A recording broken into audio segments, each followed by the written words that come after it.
All right, let's just jump right in. When I say the word marketing, what's the very first image that comes to mind? Yeah, for most people, it's probably some flashy TV ad or maybe a really persuasive salesperson, right? But what if I told you that's just like the tiniest tip of a massive iceberg? Well, today we're going to completely tear down that old idea and build a new one. Because I'm telling you, marketing is so not what you think.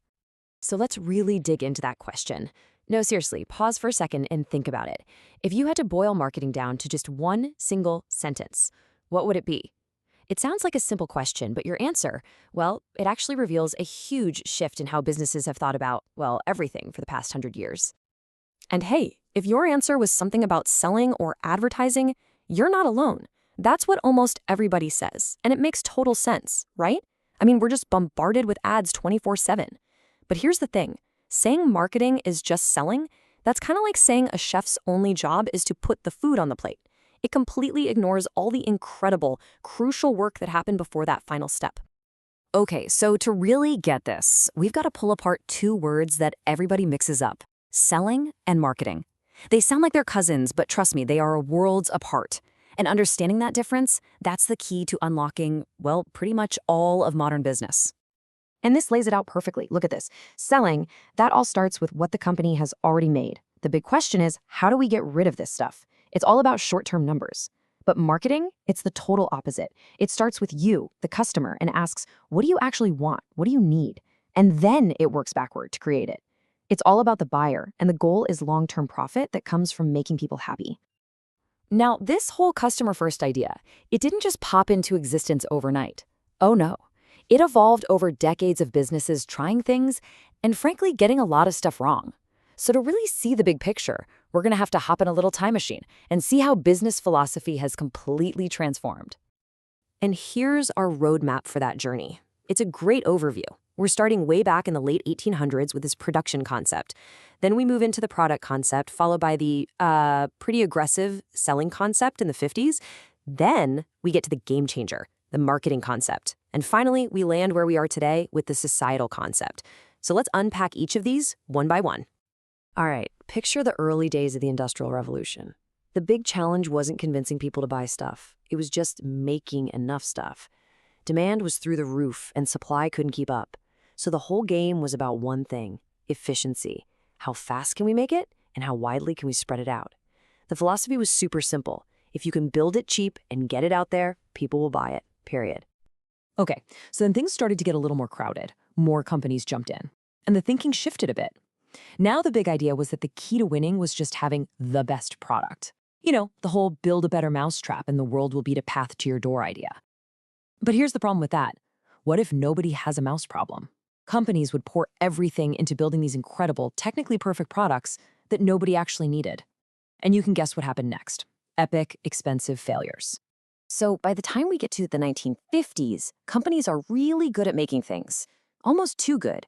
Now the problem wasn't production, it was inventory. They had warehouses full of stuff. This is what gave birth to the selling concept. And the core belief here is that people won't buy enough on their own. You have to push it on them. This is the era of the classic pushy salesperson, the hard sell. The focus is zeroed in on the company's problem. We need to move this product, not the customers. And then everything changed. This right here, this is the pivot point. This single idea flips the entire script. Just listen to this. Make what you can sell instead of trying to sell what you can make. Let that sink in. It's a complete 180 from everything that came before. It says, hey, don't start with what's in your factory. Start with what's in your customer's head. And that is the heart of the marketing concept. This is the philosophy that really rules the business world today. The whole idea is that you win not by pushing, but by listening, by understanding your target audience so deeply that you can build exactly what they want and do it even better than your competitors. Suddenly, the customer isn't just a target. They're the boss, the king, the queen. Every single part of the company, from the lab to the accounting department, is now working to serve them. Okay, so that's the why. That's the big philosophy. But how do you actually do it? How do you put that idea into practice? Well, marketers have a toolkit for that, a framework to turn this concept into real-world action. And you've probably heard of it. It's called the 4 Ps.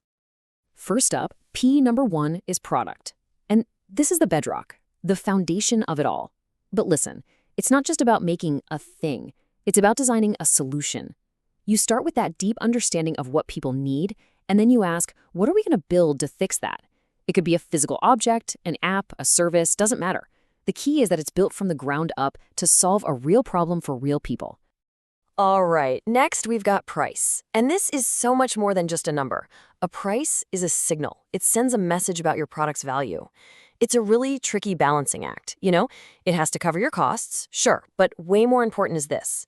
Does the customer feel like what they're paying is a fair trade for the value they're getting back? That's the sweet spot. And here it is, P number 3, promotion. This is the part everyone thinks of as marketing. This is your advertising, your social media, your sales team, the whole shebang. But look where it is in the list. It's third. You don't even think about promotion until you've nailed the product and the price. Its job isn't to create value, it's to tell the world about the value you've already built. Last but not least, we have place, or as it's sometimes called, distribution. This one is simple. How do people get your product? Is it on a shelf at a store? Is it a download from an app store? Do they buy it directly from your website?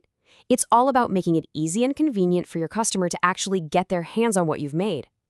So once a product is out there using the 4 Ps, its story is far from over.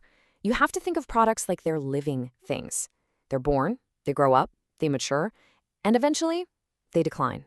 And for any marketer, knowing which stage your product is in is absolutely crucial. It all starts with introduction. This is the launch. Sales are usually pretty slow, and you're probably losing money because of all those startup costs. But if things go well, you hit the growth stage. Woo! This is when sales take off like a rocket and profits start rolling in. After that, things level off in maturity. Sales are steady, but now you've got a ton of competition. And finally, every product hits the decline phase. Sales start to drop, maybe a new technology came along. A smart marketer sees these stages coming and changes their game plan for each one. But wait, the story's not over. Because even satisfying the customer isn't the final destination anymore. In just the last couple of decades, this whole idea has taken one more evolutionary leap. And that brings us right up to today with the societal concept. Here's the big change. It adds a third leg to the stool. It says it's not enough to just balance what the company wants, profit, and what the consumer wants, a great product. Now, a truly great company has to consider the long-term well-being of society as a whole. We're talking about sustainability, ethical practices, community impact, the whole idea of doing well by doing good. So, when you zoom out, you can see this incredible journey we've been on. Business Focus started out tiny, just obsessed with the product. Then it widened a bit to focus on the sale. Then it made that huge leap to being all about the customer. And now it's expanded even further to include all of society. What a progression, right? From looking inward to looking all the way out. So, you see, marketing is so much more than just a bunch of ads. At its best, it's a philosophy for understanding people and serving their needs. So here's a little challenge for you. As you go about your week, look at the companies you buy from. Are they operating from a product mindset, a selling mindset, or are they truly customer or even society focused? And with everything changing so fast, AI, global challenges, it leaves us with one massive, fascinating question to think about. What's the next chapter? What's going to be the next big idea that redefines how business connects with all of us?